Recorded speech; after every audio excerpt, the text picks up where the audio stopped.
Welcome to the Lifestyle Builders Podcast, Show 41. In our last episode, we chatted with lifestyle builder Rick Hughes about managing your time after a 9-to-5 and marketing your business. Today, we're taking on what to do when things aren't working. Welcome to the Lifestyle Builders Podcast, where we bring you real-life strategies on starting and growing a business and finding financial freedom without sacrificing the life you have with your loved ones. We are your hosts, Tom and Ariana Sylvester, and we are married, we're parents, and we're serial entrepreneurs. This podcast is for those who want more out of life. We'll show you how to take the vision you have and create the business that will help you achieve it. Join us as we share practical steps, real-life stories, and help you become a lifestyle builder. All right, well, I'm actually going to kick things off today.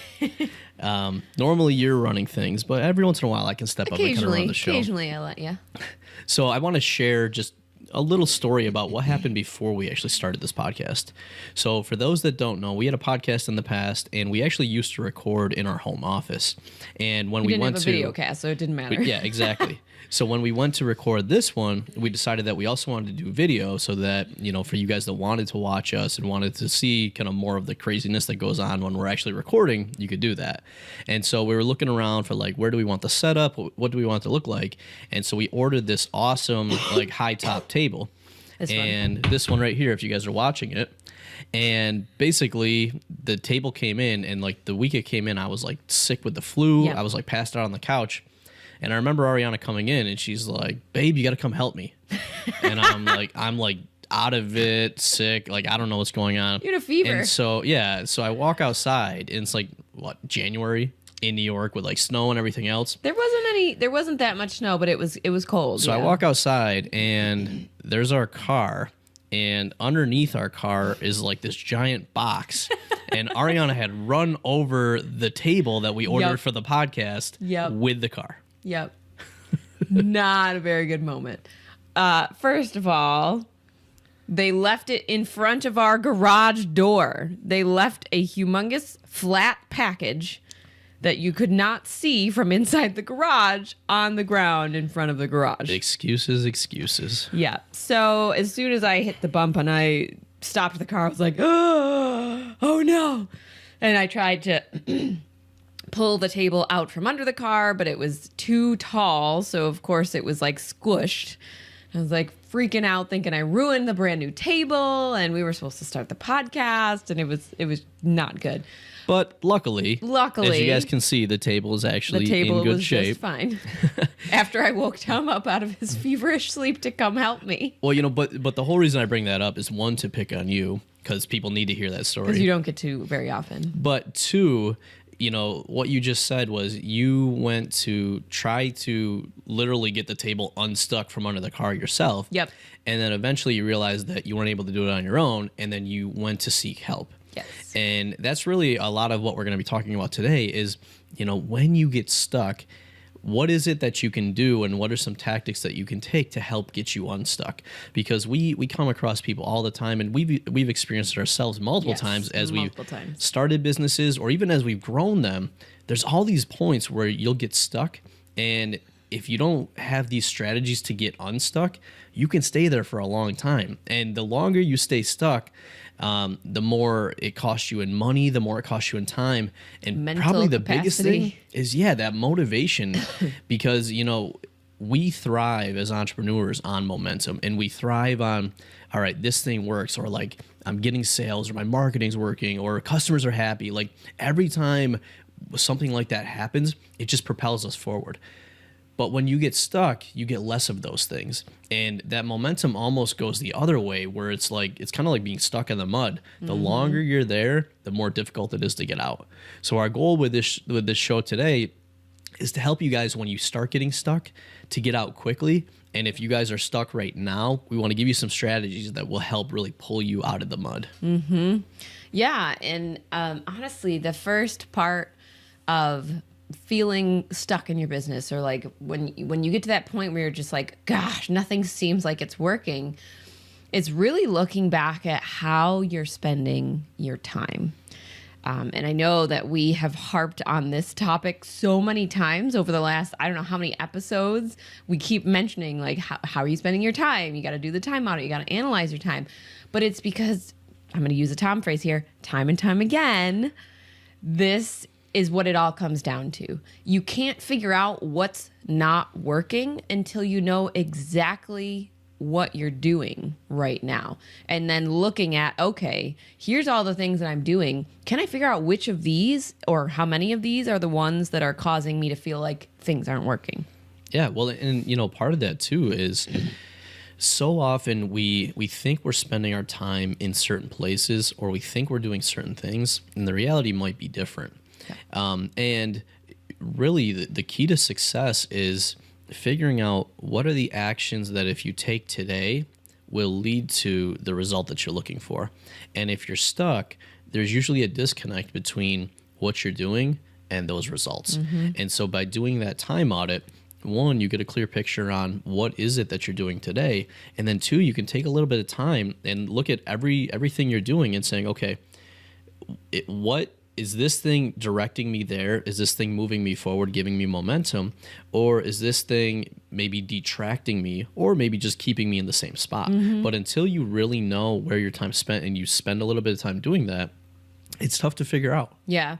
Well, and I think part of it is the the mentality that is running wild in the entrepreneur community, which is to hustle hard, and then you'll have your business that is successful. And, it's not all about hustling. It's not work harder and make more money. It's work smarter and make more money, because a lot of us get caught into these cycles of I'm working 80 hours a week on my business, and work. I keep just doing these things, and you're not actually getting results from what you're doing. But because you have that mentality of, well, it's okay because I'm working hard, you're going to get stuck in that cycle of constantly working hard and not seeing the results you want. And eventually that's going to burn you up. Yeah, well, and it's not to say that we don't have to work hard. I mean, especially if you're in the early phase of starting your business, like, you're going to have to work hard. But in order to build a successful business, in order to grow it, part of what you've got to figure out as the leader is it's not always about working hard.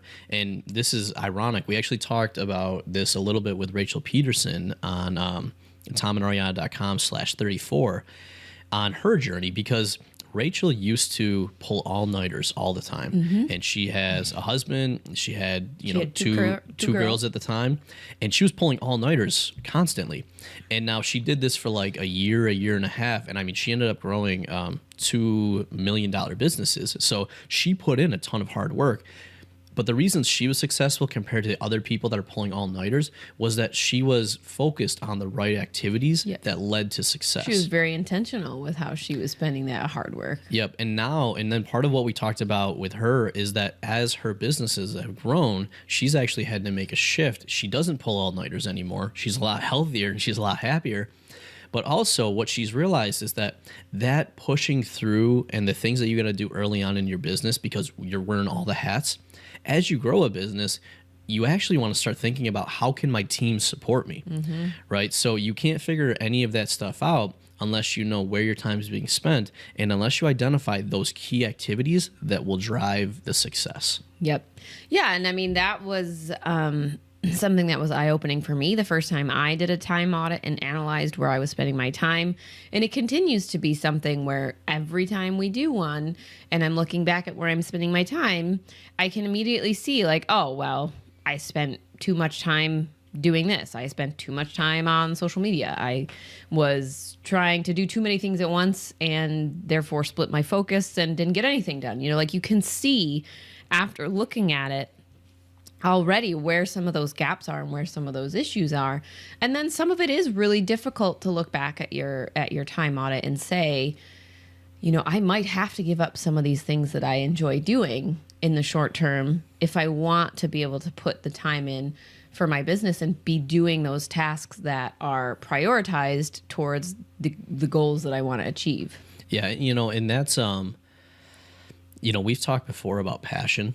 And one of the reasons that I'm actually against passion or just focusing on passion is part of what leads to success is consistency, routines, and doing the key things every day that will drive your business forward. And what tends to happen to a lot of people is that they get all excited, right? Especially at the beginning or when they start a new project, they're passionate about it. They get all excited. They're doing the fun stuff. It's kind of like the honeymoon period, right?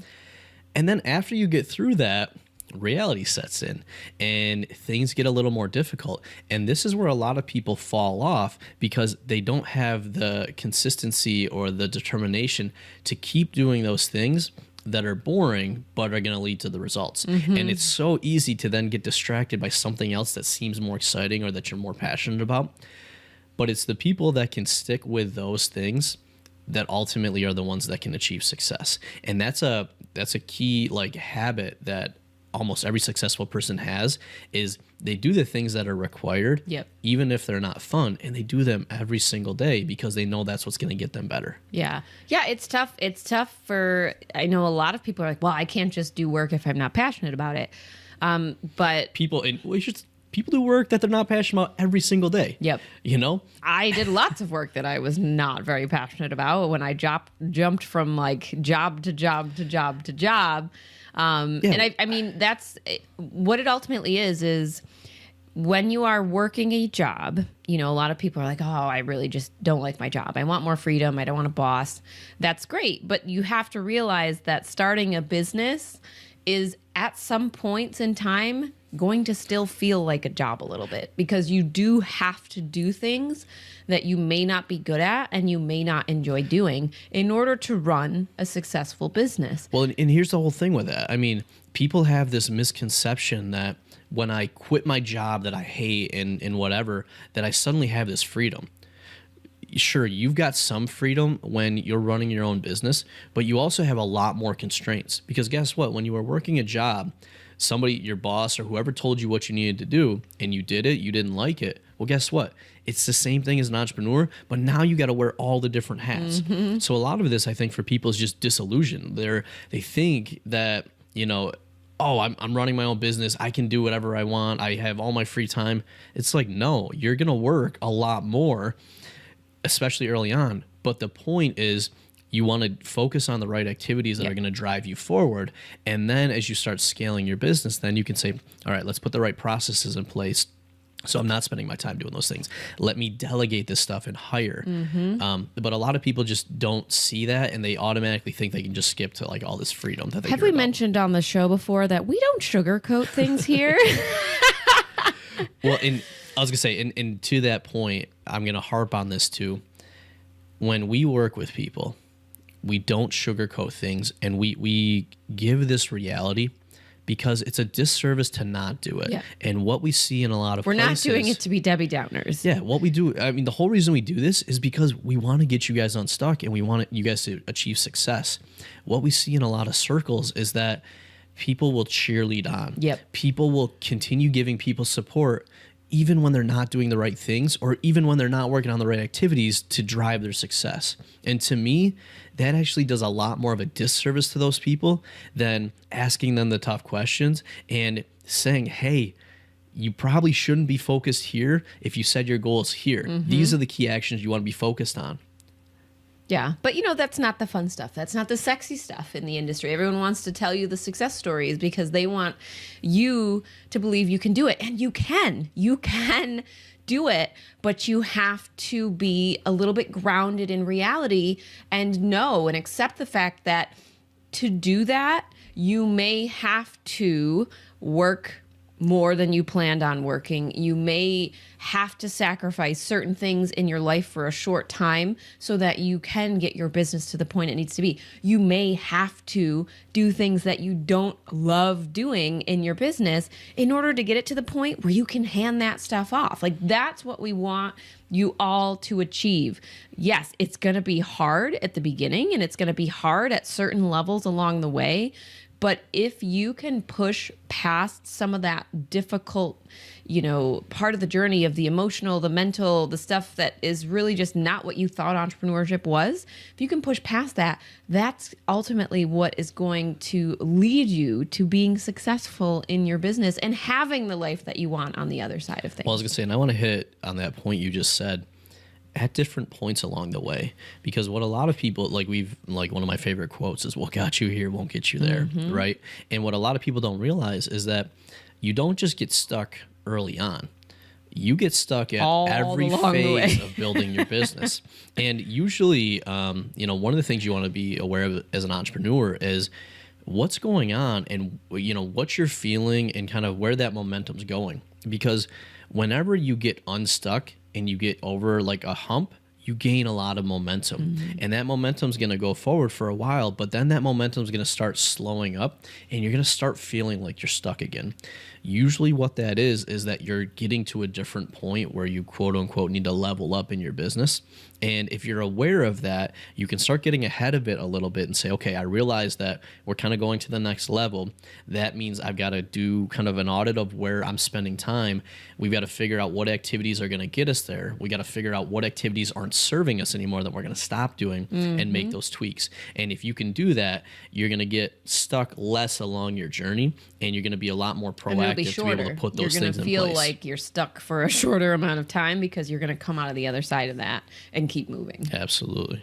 Yeah. So one of the things that we hit upon a couple times within there was goals. A lot of people are doing certain things and those certain things are not getting them any closer to the goals that they've set, which obviously causes a lot of frustration. So one thing to do if you are feeling like you're stuck and things aren't working the way that you planned is to revisit your goals. So if you've set goals, if you had like, oh, I want to make this much money or I want to grow my business to this point or whatever the goals were when you initially set out, go back and take a look at those and kind of like a GPS, like where are you now? And then where are those goals? And look at what you have been doing and has that gotten you closer in any way? So, are you on the path? You're progressing towards your goals. That's good. Maybe you've just set some timelines that didn't match up with all the things that needed to be done to reach the goal. Are you going off in the wrong direction? Are the things that you're doing completely misaligned with the goals that you've set? If that's the case, then taking a look at what you're doing in that time audit, that analyzing, look at like, oh, here's where I'm spending all my time. Change that. Do the tasks that are going to actually get you progressing back towards the goals that you've set. Another thing to think about is, are those still your goals? Have the things that you wanted shifted at all since you've been working on your business, since you've been doing all of this stuff? Because a lot of times we set goals and we just kind of throw them out there and we keep working and we keep working and we keep working and we get halfway there and we realize, well, that's not really what we want anymore. So just taking kind of like an overview, revisit your goals and kind of how you're progressing right now and adjusting some things as needed so that everything kind of fits back into alignment. Yeah, well, and to your point, your goals and your vision and all of that, you should be looking at literally every single day. One of the things that I did with a lot of companies was we would actually put those things like on the wall. So if it was a bigger business I was working with, it was in a common space. If it was a smaller business, it was just in the office where everybody could see. And if you're working by yourself or you got a small team, put it on the wall where everybody works or where everybody walks by. And what that does, a couple things. If you got your vision or your mission on there, people read it every day and it reinforces it. Here's why we're here. Here's who we're serving and here's the change we're going to make. But then also having your goals on the wall, you see them every day. I can't tell you how many times I'll talk to an entrepreneur and I'll ask what their goals are for the next 90 days and they're not really sure or they're wishy-washy on, I think I want to do this. It's like, no, you want to have your goals solid and you want to be very clear on what they are. And then you want to be very clear on what actions you're going to take to get there. So for example, like you and I were both athletes and if you go and talk to an athlete, they'll be able to tell you, what their goals are and then what their daily habits or routines are to get there. And most of them have personal goals as well as the overarching team goals. Yeah. I mean, so here's a great example. If you're playing basketball, one of the things that, I know a lot of basketball players would look at was their free throws and what percentage they're making out of those. So back when we were playing, one of the things we did every single day at practice was we spent time doing that, and you would take 10 shots and you would say, how many did I make? What's my percentage of free throws? And that was a quick way to kind of gauge, are you at the level you need to be there, right? Are you hitting 8 out of 10 of those? And if not, every single day you're going to practice that until you get there. Because if you're in a game and you get fouled, those are 2 easy points that you can be making, right? So that's just an example of how an athlete knows what they need to achieve and then what they do every day to contribute to that.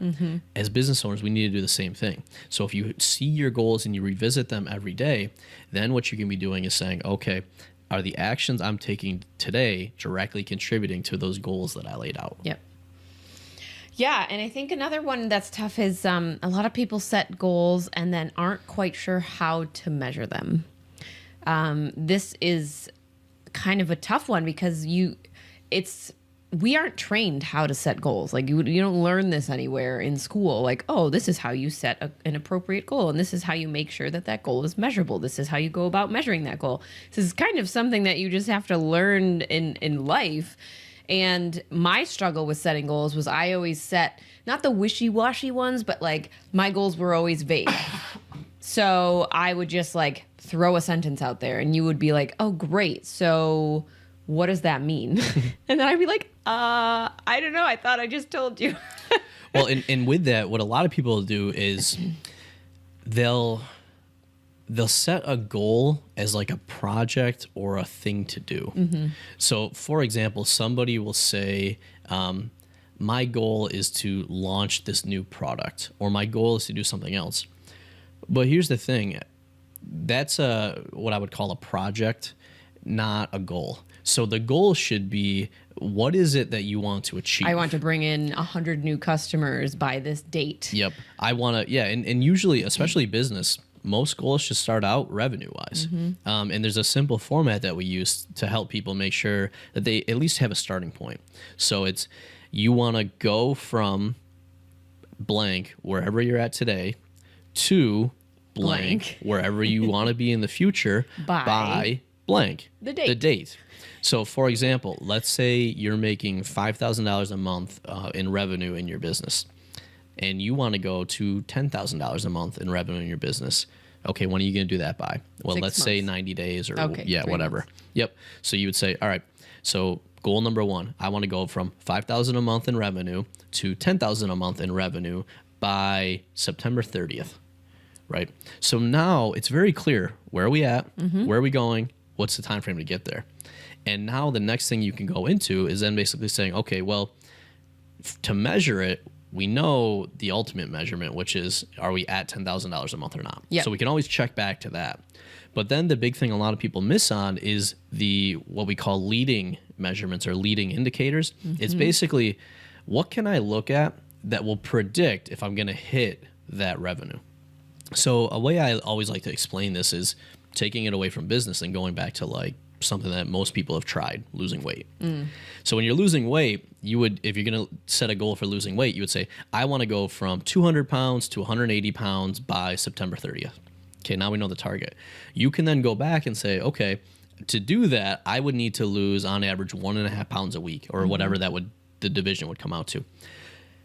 Your lagging indicator, or your ultimate measure of if you're hitting it or not, is stepping on the scale, and it tells you what weight you are. But you can't change that. Correct. Once you either know I'm hitting it or I'm not hitting it. But what you can change, and what you do want to look at, is leading indicators. So what are the things that if you did every day during the week would change or move the scale? Worked out. Yeah, one thing's working out, right? Eating because less calories. Yeah, because working out means you're going to expend more calories, which means burn more calories, which means lose weight. To your point, if you're bringing in less calories, that's going to lead to burning more calories and losing weight.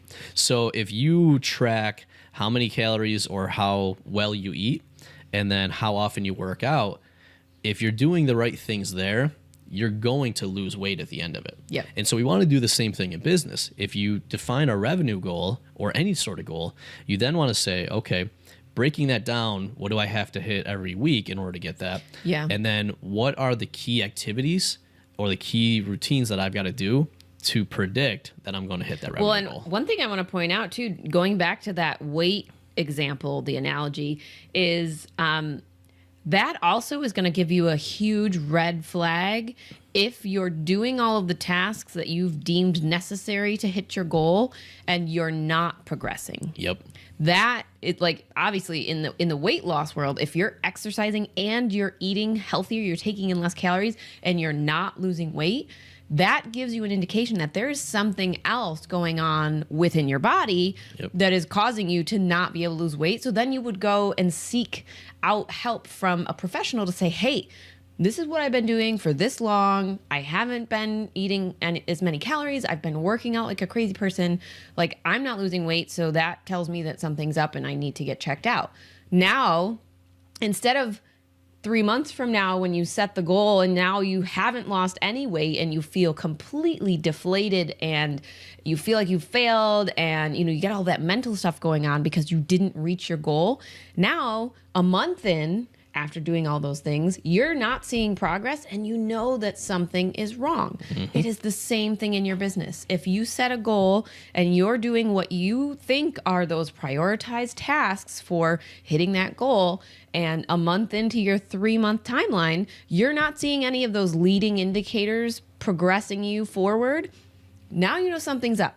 Now you can reach out to somebody, you can get somebody to audit your business, you can reach out to a coach or a mentor or a business friend and say, hey, like, what is going on? I'm doing all of these things that I'm supposed to be doing and I'm not seeing any progress. And instead of 3 months from now, not hitting your $10,000 a month revenue goal, 1 month in, you're taking a look and analyzing at what the issue is, and hopefully you can catch it and get yourself back on track. I can say that's such a great example because when people do miss like a weight loss target, it's because usually they weren't stepping on the scale consistently to then seeing if they were on track. And then they also weren't making those adjustments or asking why. Like, all right, I believe I'm taking in less calories. Maybe I'm not. I believe I'm doing enough of a workout. Maybe I'm not. But then they can start asking why. Yep. And it's the same thing in your business. So, you don't necessarily have to look at your goal every day, just like you don't necessarily have to jump on the scale every day because, things can fluctuate and whatever else. But once a week, stepping on the scale or checking in to see how are you progressing on your goal. And then you can look back and say, okay, am I doing the right things during that week? Mm-hmm. Or what we always talk about is what change do I got to make next week? Yep. Because you want to just keep making changes and keep testing things until you figure out which activities am I doing that's leading to that, and then I want to do more of that. Yep. And that brings us to the last part of it, the third step, checking in with yourself. And so many of us get so caught up in just working, and I say it so many times, but it's like the little hamster in the wheel, and we're just working, going round and round and round. And the hamster doesn't have any clue what day it is, what time it is, how long they've been running, because they just keep going around instead of stepping off the wheel and saying, okay, I just ran for 2 days straight. Did I get where I wanted to go? No, not so much. I'm in the same spot. Let me figure out why, and taking the steps to keep moving yourself forward instead of getting stuck in that cycle of just working. And there's a quote. Ariana's throwing out quotes, guys. Well, now I can't remember exactly what it is, but it's like the definition of insanity is doing the same thing over and over again and not getting the results. And expecting different results. See? I knew you would know it if I was just waiting for you to see if you could get it. Was it Albert Einstein quote or something? Look at you. Jeez. You are hanging out with me way too much. Woo! But yeah, I mean, that's ultimately what it is in business, is expecting to be able to do the same things over and over again and looking for these results to come magically out of nowhere when they're not going to. You have to look at what you're doing. You have to shift. You have to adjust and keep making sure that you're moving forward towards those goals, or make sure that those goals are still what you want. As you have those check-ins with yourself, continue to ask yourself that question. I'm still moving forward. Is this still what I want? Yes. Yes. Okay. I'm good. Keep going. Yep. And a lot of people, the challenge they have is that they don't have a cadence or a routine for how to do that. So a lot of what, we've instilled in our businesses and we do with every client we work with is help them set up that cadence for how they can not only set goals, but also do that checking in and adjusting that we just talked about. And it's funny because when we first introduce this to people, they're like, oh my gosh, you guys are crazy. When am I ever going to have time for that? Especially the people that come to us and say they don't have any time. But what you'll find is that when you develop a cadence of, setting these goals, taking action, and then checking in, reflecting, and then kind of replanning, not only does it take a lot of stress and give you a lot more clarity on where you're at and where you want to go and what you need to do next. But it actually does save you a lot of time because you can make sure you're not wasting time with activities that aren't contributing, or that you're that hamster on the wheel for 3 months and then figuring out you didn't move anywhere. You're figuring out after a week that you didn't move anywhere, and now you say, all right, well, maybe I got to do something different. Maybe I got to get off this wheel. Yeah, and it's funny because you talk about that, and we do often have people that are very surprised that we have so many meetings. So we are going to do an episode a little bit later on here that kind of walks through our entire process of how we do these cadences, when we do them, what we talk about in them, and then how we ultimately break down what our big goals are into how we know what we're going to work on next week and even tomorrow. And then how we keep track of all that stuff. So if you want to listen in on that episode, I believe it's going to be number 45, 47, 43. Nope. I'm pretty sure it's 47. 47? Yep. Sure. Don't quote us on that. It will be a future episode. So if you are not subscribed, make sure you subscribe so you can figure out which episode it is, because clearly we do not know. All right. But yeah, so I just want to kind of reemphasize, when you get that system or that routine in place, part of what it ends up doing too is it also starts to become a habit. So you don't think about it. So if you look at other areas of your life where, you just kind of do things and you don't have to think much about them, but they kind of keep you moving forward, it's going to be the same thing here. Yep. You really just want to make sure that you're figuring out what that process is that works for you, and when you set goals and how you check in and how you make adjustments.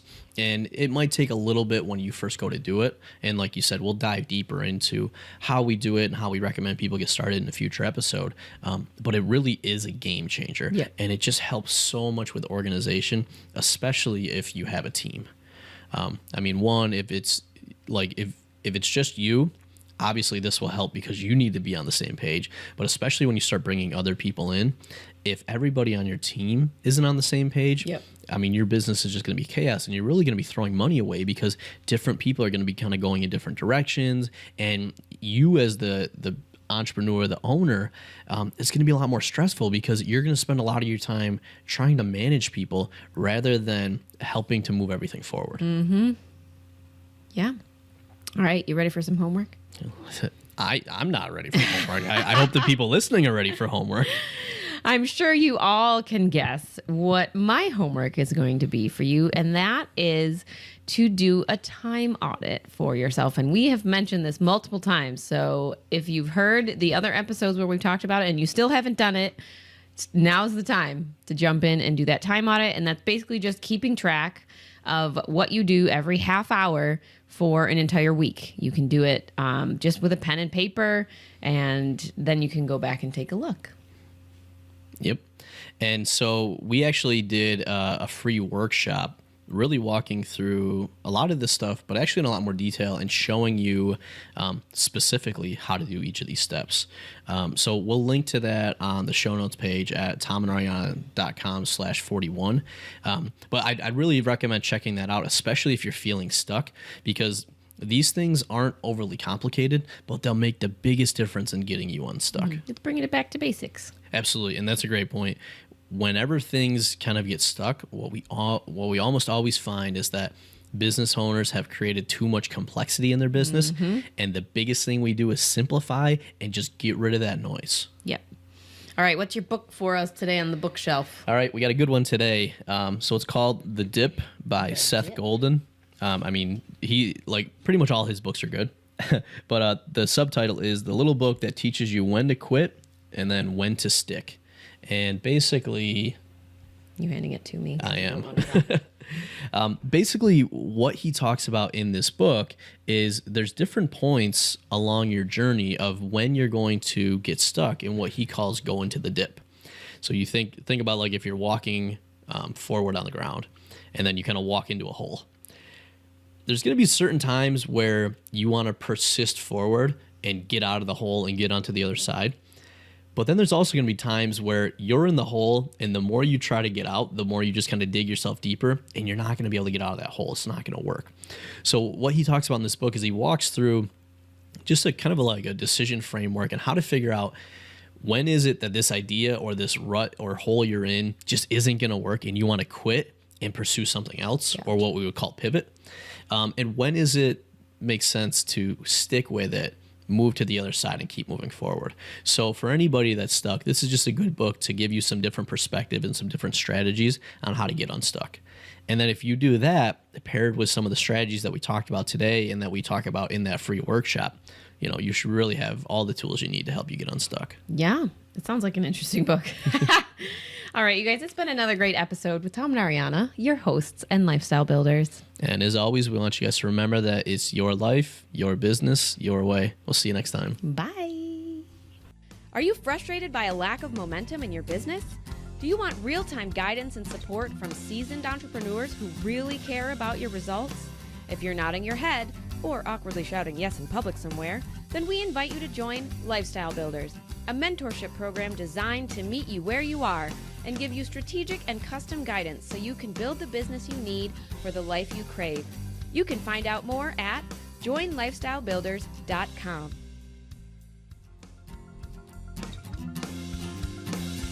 Your life, your business, your way. Join Family Entrepreneur Life. Join Family Entrepreneur